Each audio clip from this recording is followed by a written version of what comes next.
This is our very first time in a Rivian product, this time the R1S SUV, and this is the second generation of it. While it may look largely the same on the outside, under the skin, they made so many updates and improvements in manufacturing.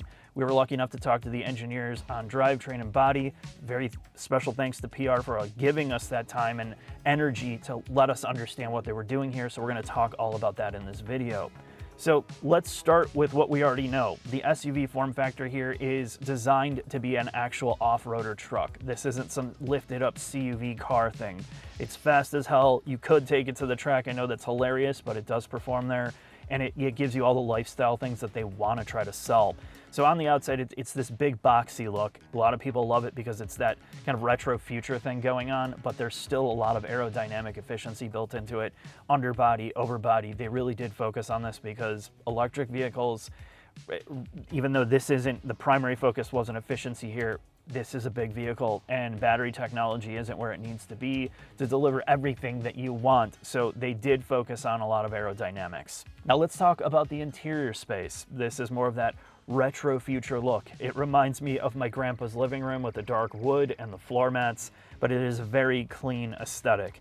The infotainment is very reminiscent of what Tesla is trying to do. This has been updated here. This is their next generation infotainment that can be completely revised over the air.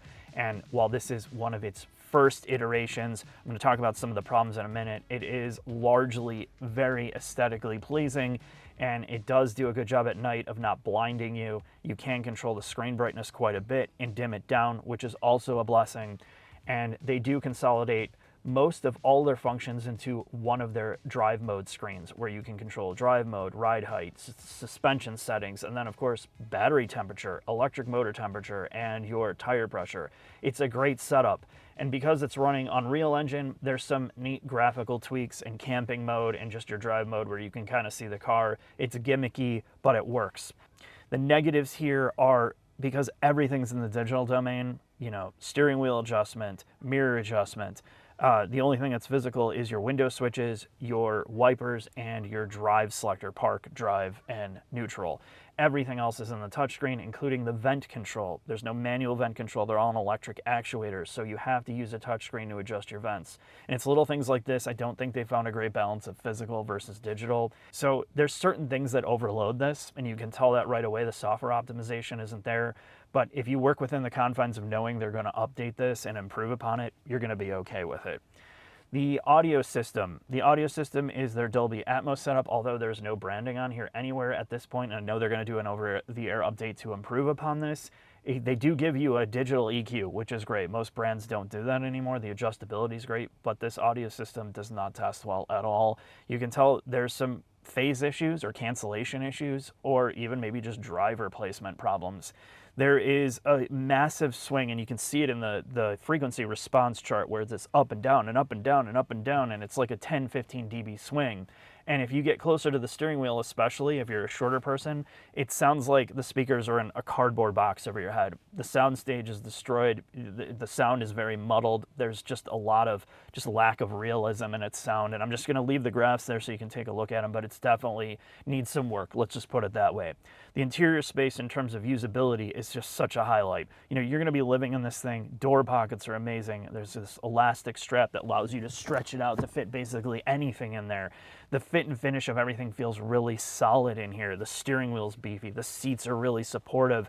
And because this is an electric vehicle, the thought to packaging is pretty good overall, namely in the front two rows. Massive storage bin under the center thing. It has this minivan style cup holder release and storage bin. The armrest is absolutely enormous. It is electrically actuated. Don't know why. It's kind of silly, but there's no glove box. But they make up for it in other ways.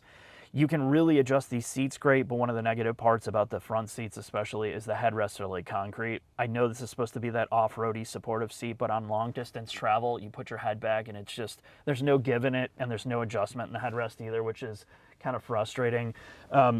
When you get in the second row, it is just enormous back there, and the individual controls with HVAC and some of the digital controls are really nice. Like, you can see music selection and things like that back there. I think the second row passengers are in for a treat, along with the adjustment of the center row is a great blend of physical adjustment. So you're not fighting with the seat, and you're not fighting to get in the third row, because this is a third row SUV, a 3-row SUV. So that's important that you can get back there easily, adjust the seats, and it is good. The third row is not the biggest place, but it is good for the 3-row segment. You can get a smaller person back there and sit in a long trip and not be paralyzed.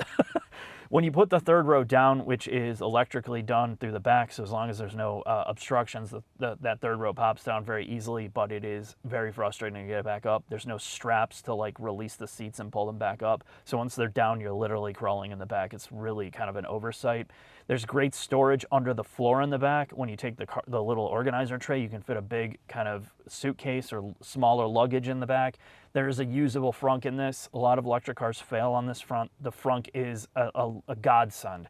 It takes kind of like average, somewhat average, better than average storage capacity in the back and gives you that frunk space, which is, that's why this is special.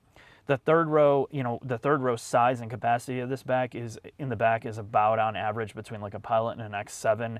It's better in some ways and worse in others, and a lot of it has to do with the load floor is so high in here that it's harder to get things in and out.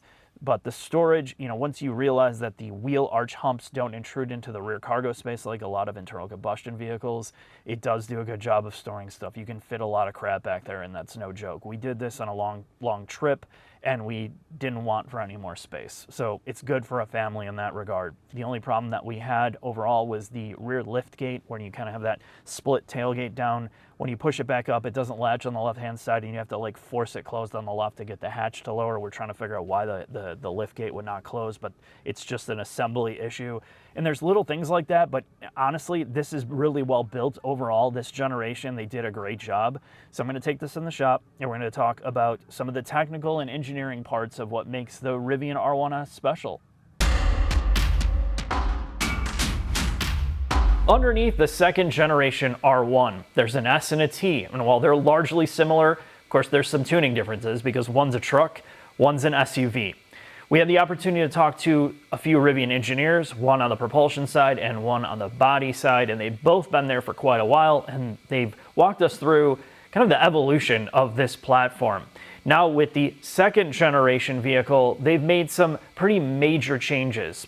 A lot of that is underneath, from battery technology or how the battery's made, the electric motor design, efficiency changes, electrical architecture, and manufacturing improvements.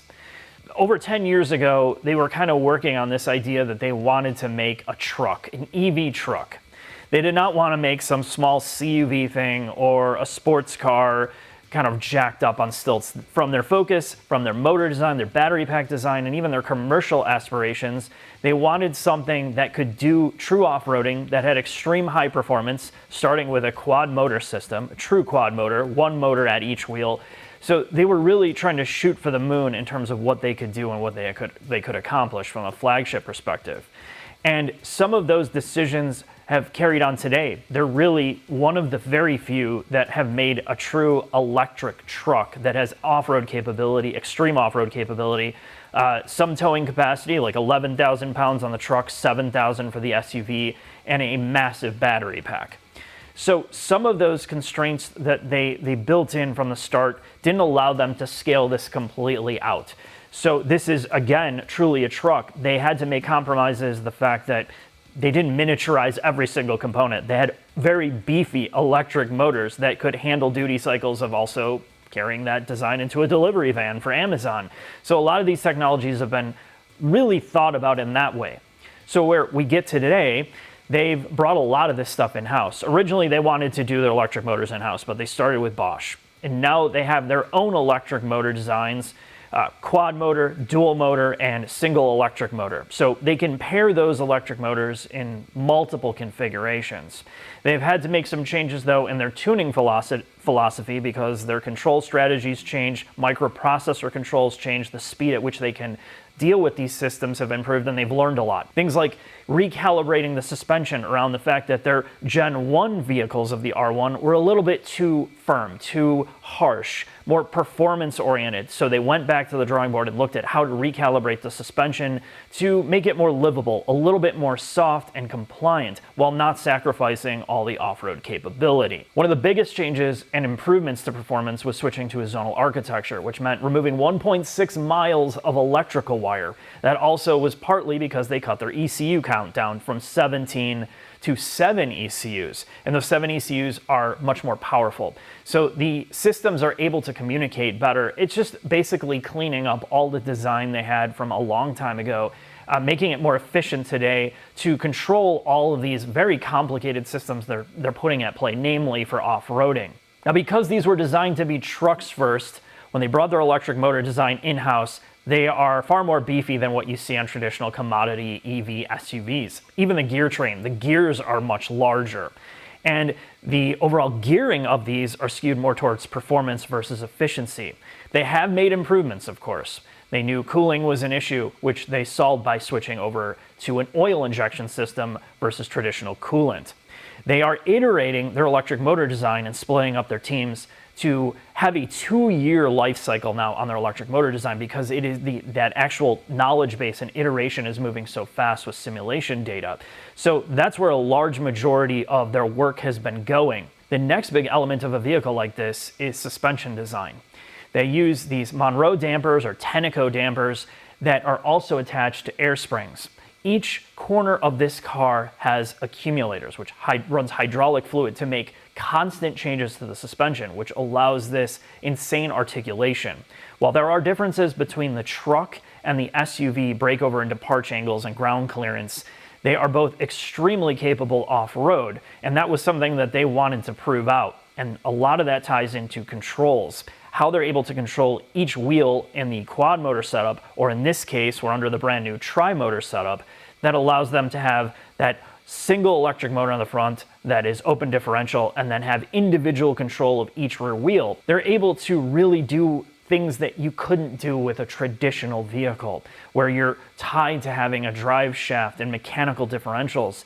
Having the ability to, when you need to, grab a brake or just explicitly reduce torque on one wheel or add torque to another wheel, it's a world of difference. And when you drive this, it is incredible what they've been able to do, not just off-road, of course, but the performance that they're able to achieve on the street. So I've kind of talked about the updates to the R1.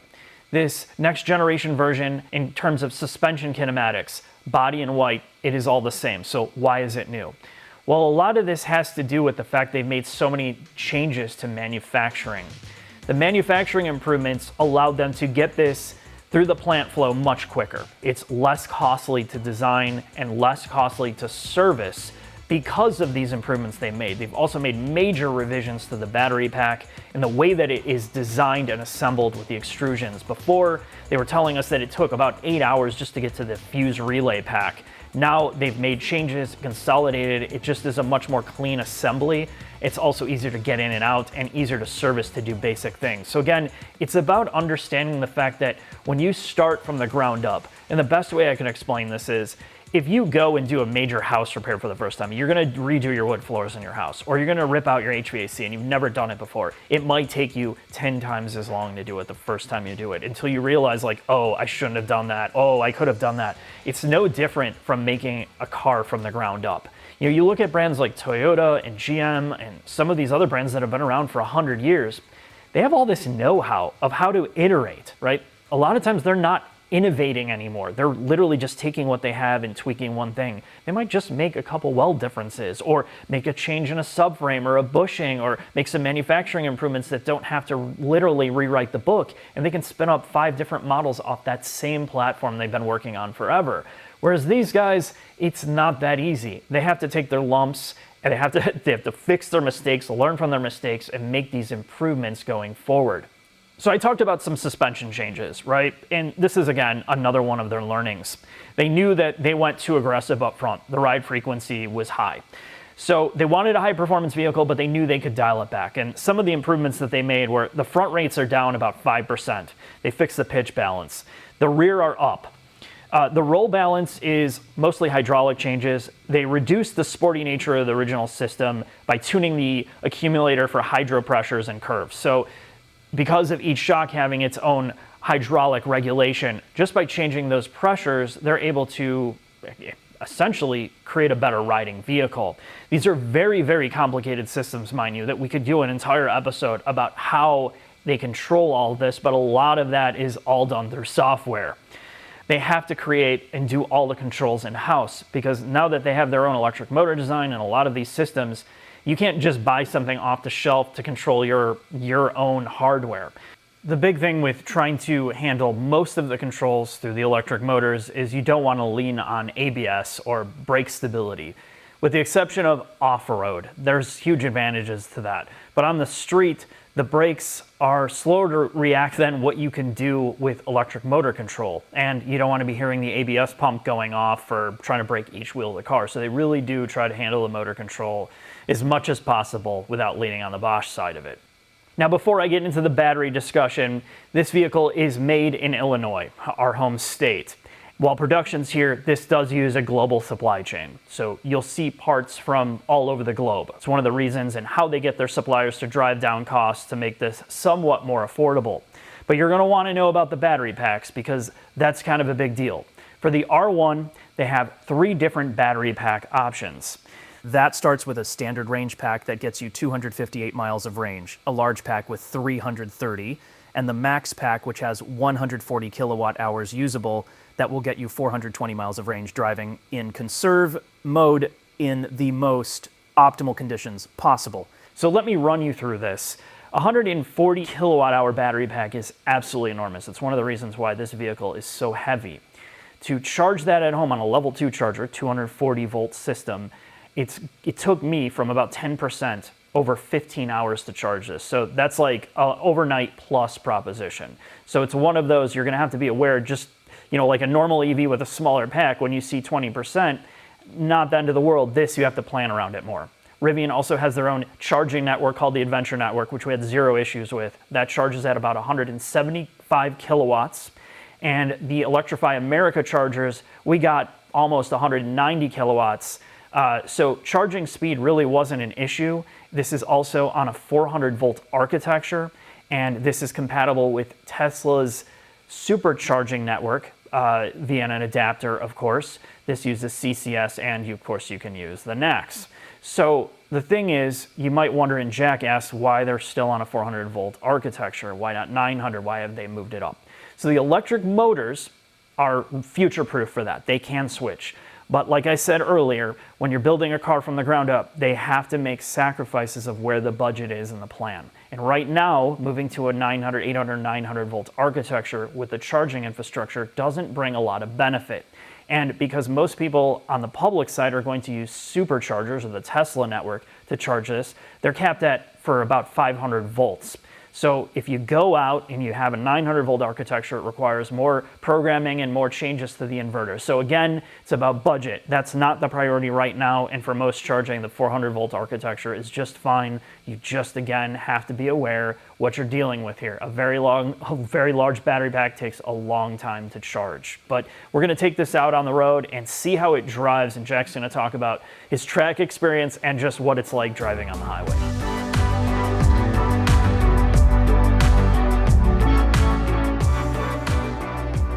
All right, Chris, we have spent a lot of time with Mark in this Rivian R1S Tri-Motor. We've driven it to Detroit and back.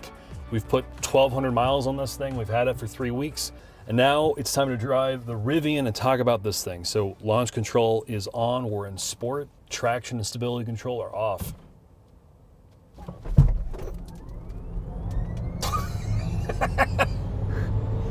For something that's almost 7,000 pounds, she's smooth. Jesus Christ. This thing does 0 to 60 in sub 3 seconds. I think it's 2.9. And we'll do the quarter in just over 11 seconds. And in something that is almost 7,000 pounds, Chris, that is, you know. It moves. It is very, very quick, and something the size of like a footprint of like a like a short wheelbase Suburban. you're never going to drive this thing this way, but what this thing can accomplish with the 3 motors that it has, obviously it has true torque vectoring in the back, you have torque vectoring by brake with a single motor in the front. If you want to drive this thing like a maniac, there are plenty of other videos out there where you can see what this thing can do off-road, and it is very, very impressive. But when you drive this thing on a back road like we are, the Tri-Motor setup, you never forget about the mass, but it gets you in and out of corners very, very well. And as I found out on an actual track, Milford Proving Grounds, I mean, it does a good job. I mean, I will say it doesn't inspire me with the most confidence. No fault of the vehicle. Just in the back of my head, I realize I'm in something that's 7,000 pounds. But I mean, it doesn't feel like it. No, it doesn't. It's just in the back of my mind. I'm like, I'm in a very, very large SUV driving very quickly. For something that's Tahoe sized, for something that's Tahoe sized, it moves, it stays flat. Yeah, it does a good job. Yeah. I think when you're driving this thing in the sportier modes, you really appreciate what the team at Rivian has accomplished with something this big, right? It has fairly decent body control for something, again, this size. The Tri-Motor setup prioritizes the outside rear, so you can get in and out of corners very, very well for something this big. And the motor calibration with the throttle is really good. Yes. It's seamless, and they blend regen very, very well. When you move out of sport, when it comes to suspension tuning, you move into all-purpose, you raise the ride height back up, and you turn on traction stability control.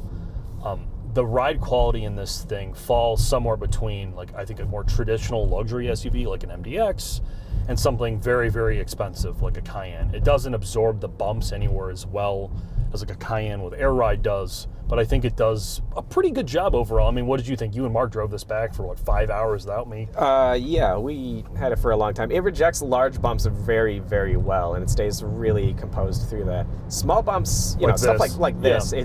It feels busy at times, but then again, going back to like a Tahoe. To me, right, there are no big 3-row off-roader luxury EV SUVs. So naturally in your brain, you're going to be comparing this, other than like a Hummer, which I don't think is a very good luxury SUV. You'll be comparing this to internal combustion vehicles, and I think for its size, you don't feel a lot of the compromises like a body and frame Suburban, for example, a vehicle very, very well. This really is just kind of on a class, like in a class of its own, obviously. For now, at least. For now. The thing I will talk about as well is, like, most of the time, as you and I have experienced, we drive this thing in Conserve. So you have 4 street modes. You have Snow, Sport, All-Purpose, and Conserve. Conserve is the only way you're going to get even close to 300 miles of range. I know they advertise more than that, but if you're not driving this thing like we did, you could maybe eke out like really high 200s, low 300s, maybe. Because we're getting just under 2 miles per kilowatt hour, but we drove this to and from Michigan in the cold at over 80 miles an hour. Traditionally is sort of where Mark and I were cruising. Yeah, and that just saps the range of this car. Yeah, you're not really getting anywhere near the advertised range. The range on the dashboard is not remotely accurate. Well, if you plug in the GPS stuff, that range is accurate, but the actual advertised range in this thing isn't close. But when you go into Conserve mode, where it's starting to prioritize the front, in fact, under low throttle applications, the rear is off. It is a front-wheel drive truck. You don't notice it. And the motor engagement to the back, as I just step back on the gas, the rears kick in, you don't feel it at all. That seamlessness between engagement and not is incredibly impressive. They have done a very good job in this truck. I mean, when you're driving this in Conserve, it feels like just it does normally. It drives like a very good 3-row large EV SUV. I mean, do you have any fault or complaint in that regards, Chris? No, I mean, Conserve is the mode to just drive it day to day in. I have some complaints that All-Purpose doesn't shut the rears down ever. It will always. That was a big thing actually on the drive. We forgot for over an hour to switch it back to Conserve, and we lost a ton of range and had to make an extra stop for it. There are elements of this truck that are incredible, right? Obviously, we have not talked about the off-road segment because we've not driven it off-road at all. There's nowhere to do that where we live.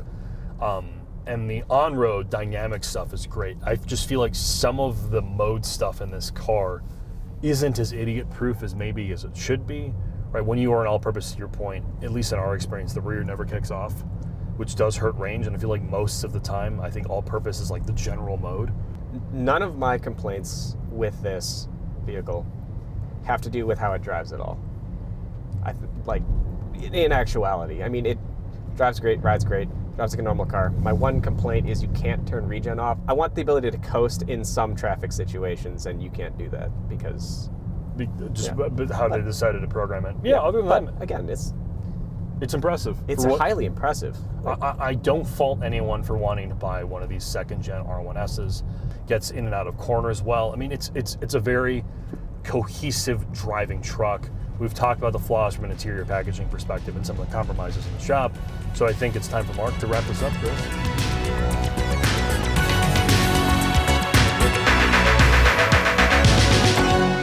Final thoughts on the updated R1, and a big thanks to Michael, our PR rep, for connecting us with the engineers to help us understand how and why they did the things they did. So the takeaway, the pros of this is it's proof that the current iteration of electric motors can bring a lot to the table in terms of performance, not only for off-road, but for track and street. The big reason is they're not tied to a mechanical differential here. With a drive shaft, everything happens instantaneously. In the Tri-Motor setup, you have individual torque reduction or add to each wheel. In the front, you have an open diff, but the ability to control that instantaneously is what makes this special. It's the future of how you can do this technology. The suspension is also mind-blowing, and I know it's going to be crazy expensive to fix as well, but let's just talk about it as a new vehicle. Having the ability to control the hydraulics to each corner of this car reminded me a lot of what we saw in the McLaren in terms of handling. It can go off-road and have insane wheel travel. It can go on the highway and feel way better than any truck you've driven, and then you can go on the track and have extreme body control. You would never know that it's as heavy as it is. The software experience is also tied to being able to be updated. They have the right compute power behind this. So a lot of these problems that I did have with audio system, interface, kind of sluggishness, usability, can be fixed. The last thing I will say that they absolutely have to work on is it's the elephant in the room. This current generation vehicle, it's too heavy and the battery pack is too big and it's not efficient enough. And I know they didn't start with efficiency in mind, but having barely 2 miles per kilowatt hour is a big issue in terms of trying to charge this. This limits the ability for who can buy it and who can really appreciate this technology. And I get it. I understand why it is that way. But if you're going to buy this, understand that over 30% of the cost of this vehicle is in that battery pack. But thank you for watching. See you next video.